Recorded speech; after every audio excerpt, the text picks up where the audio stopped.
What's up, everybody? It's Andrew Carroll here with you on episode number 7 of the Charmed and Disarmed podcast. And with me today is... Joanie Critchlow. Now, Joanie, we've known each other for about 16 months, I would say, right? Yeah, almost 2 years. The first time we met was in October of 2017, and I was just a young whippersnapper. Yes. Coming into the official mail center at Hill Air Force Base. Actually blessed with a job that we had both applied for. Yes. Right?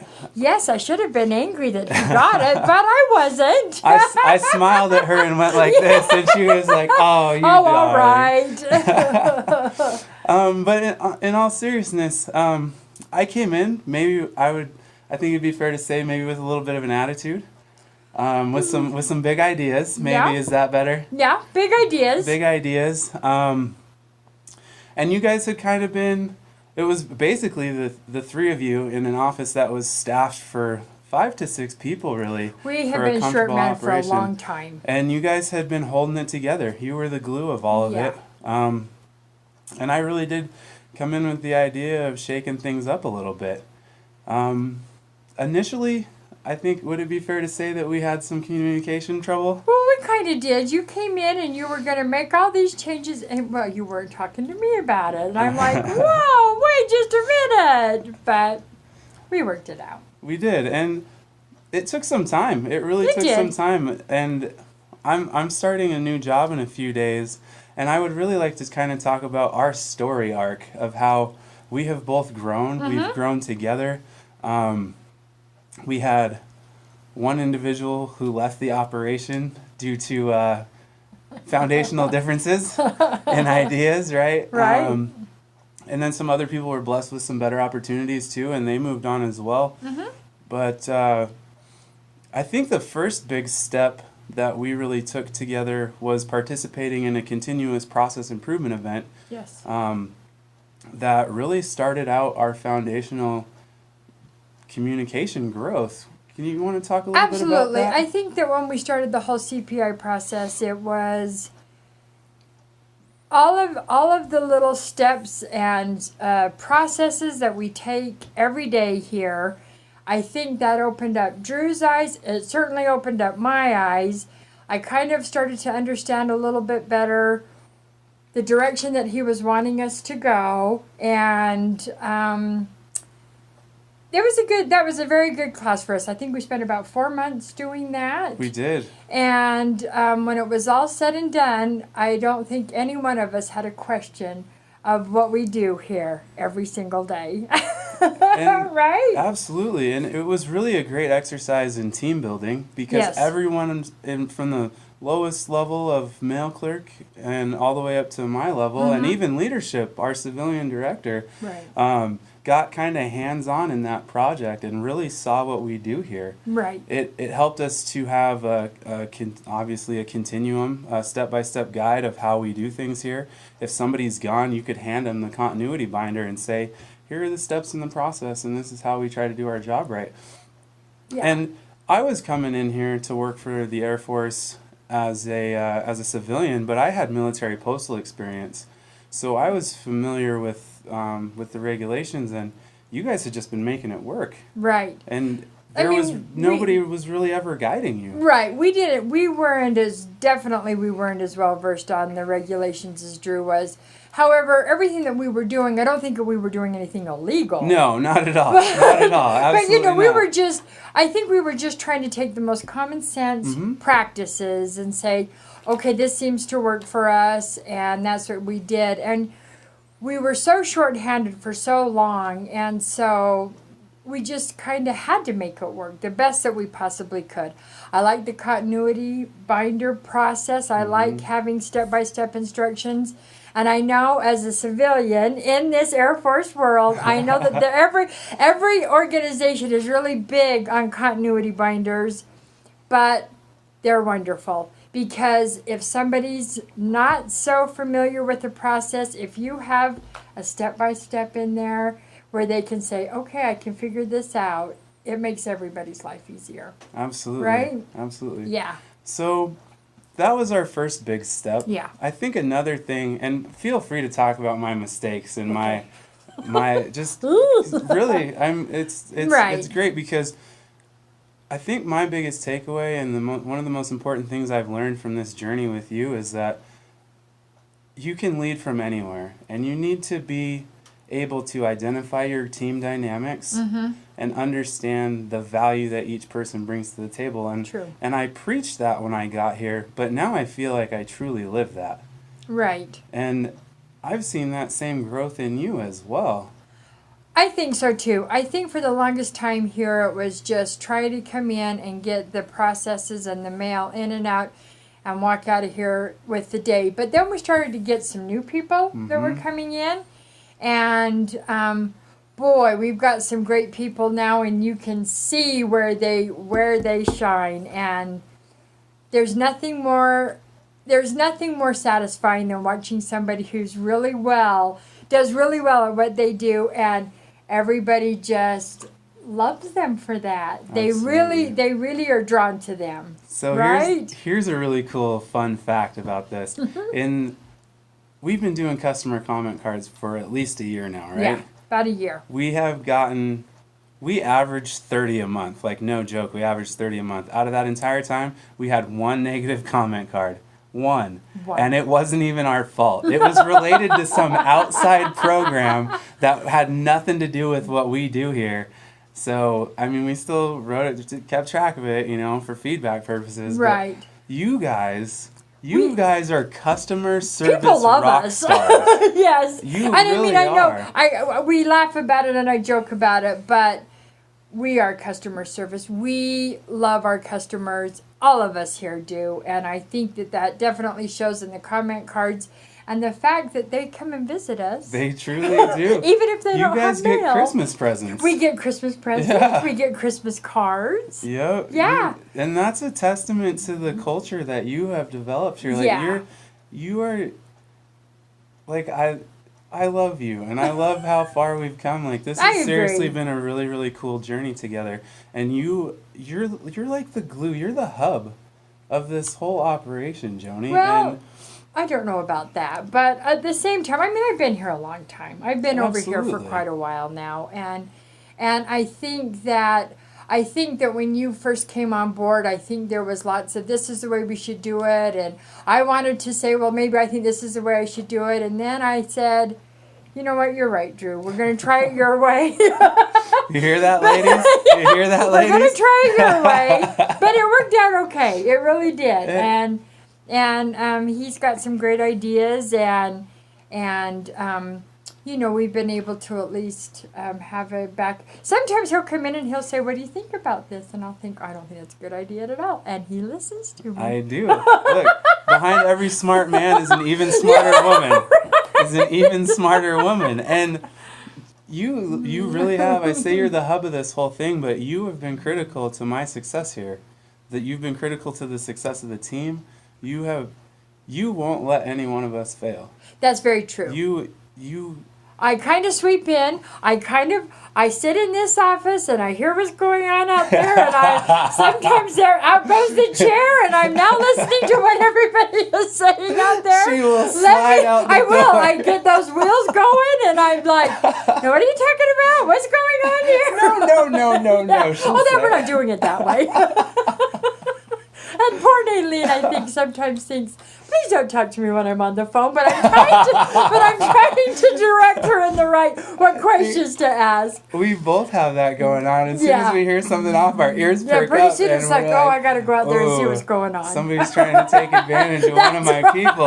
No. We can't have that. Absolutely That's not. right. That is unconscionable. That's right. We're not going to have that. Not today. Not on my watch. Absolutely. So, in all of this stuff, we've tried so many things. We even were fortunate enough when we did that continuous process improvement. We did a little course called the 4 lenses. Do you remember that? I was off that week. Oh, you were off that week. I was off that week. I was on vacation. We all decided you were a gold. Yeah, right? They all decided. We decided Joanie was a gold. I think all 4 of us at the time decided Joanie was a gold. But It was actually, I mean, you came back, you were on leave, but you came back, and I feel like I saw a huge impact from that with the way that everyone in the office communicated. Did you notice that? I did. I think that, at first when that CPI process started, we all thought, oh my gosh, here we go again, something else. But I think once we all started to see the process and again, that continuity binder and everything that everything that they were trying to do, I think it worked out really well, and I think the lines of communication were then definitely open. And understanding everybody's color. I read, even though I didn't take the test, I read the colors, and it was like, oh yes, and Aileen is this color, Steph is this color, Jason's this color, So then you can kind of read it and say, okay, this is who I'm dealing with. I was just a fuzzy hug ball, is the color that I was. Like, laissez-faire, no planning, right. We'll figure it out as we go. Right. And Joanie knows the rules, and she's by the book, and we are a really good balance. It is. It's really a good balance. It's a really good balance. Yeah. And it's going to be interesting. It's going to be interesting going forward now. But you're going to be great because you're in the job now that you're destined to do. I'm built for it. Right, I think that it'll be good for me to just kind of take the lead here and hopefully help these people as much as possible. Well, you will be helping, and if you don't mind, can we talk about that a little bit? Because I feel very strongly that you are prepared to take my role, and interestingly enough, my position is morphing into a full-on supervisory role, and that's going to be a really, really big difference and a big dynamic shift for you. It will, because I've worked a long time. I've been with the federal government a long time, but I've never had a supervisor role before. Right. Can you talk a little bit about how you feel about that? Is there any trepidation, excitement, uncertainty? Well, there's some uncertainty. I've become kind of friends with these people, and Absolutely. I realize that I can't necessarily be. It's not that I can't be friends with them. I can, but I'm gonna have to pull myself away a little bit and look at everything with a broader circle. Absolutely, and I've lived in this bizarre limbo with you guys where I'm not a supervisor, but leadership holds me responsible for everything. Yeah. But I don't rate you, and that's been a huge challenge. Yeah. It really has been difficult. And I think it was a huge blessing, because if I hadn't been placed in that situation, things would have been a lot different.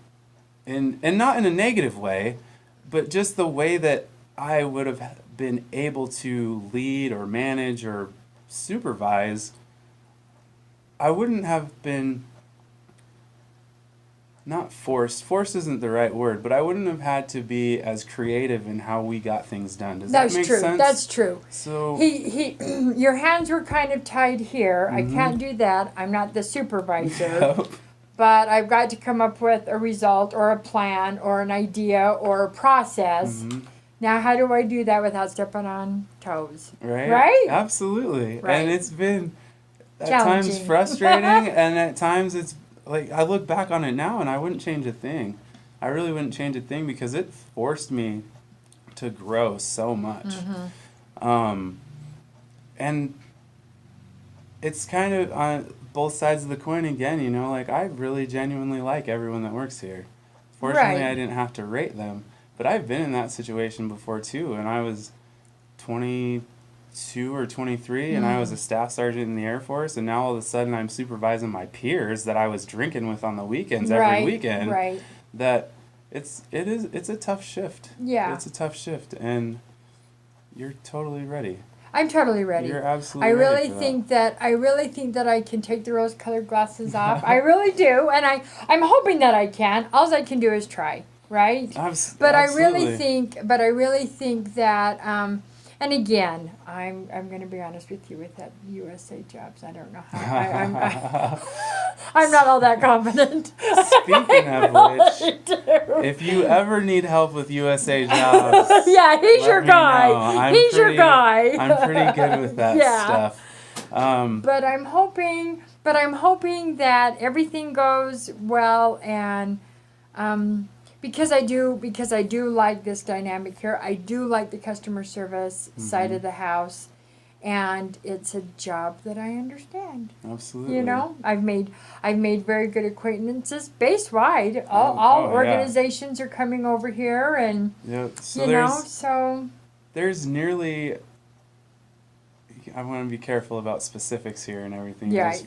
But I would say that you have just like personal recognition with triple-digit number of people, that come up here and know you by name and you know them by name, and that's seriously, look, connectologist. Thanks, Jonathan Sprinkles. But Joanie, you are the connectologist of Hill Air Force Base. You've been in the 419th, right? So that was a civilian in the 419th. That's a huge operation. That was a big operation, and a lot of those guys, a lot of those people that worked at the 419th then went out to work in civilian jobs on base. So then you start to see, and they bring over some of their friends, and you get to know their friends in other places. It's amazing. It's amazing how a base that's so large that really is not that large, because the next thing you know, be like, oh yeah, I know them, or I know them. It is a community. It is a community. It truly is its own community. Yeah. Another thing. So we've talked about work plenty. You are a phenomenal baker. It's true. You make some of the best delicious treats It's my favorite thing to do. I have ever had. And I'm blessed this Friday that you offered to have a little going away for me, and you're bringing me cookies. I did. I said, what would you like me to bring? And he said, chocolate chip cookies. They are hands down my favorite thing. I love chocolate chip cookies. And I'm really looking forward to Friday, a little pizza and cookies. Yeah, that's always a good day. He's gonna break his diet. I am for that one day, and he's gonna say, okay, I can cheat today. Absolutely. Nice. So, moving on with enough work. When you're out, I know in the summertime you and your hubby like to go out and you like to do a lot of camping. We do some camping. What else do you guys do for fun and gets your blood flowing? And well, we used to have a boat, and we don't have a boat anymore. He had a property up at Bear Lake, and we used to go up there, but we would like to get a boat again.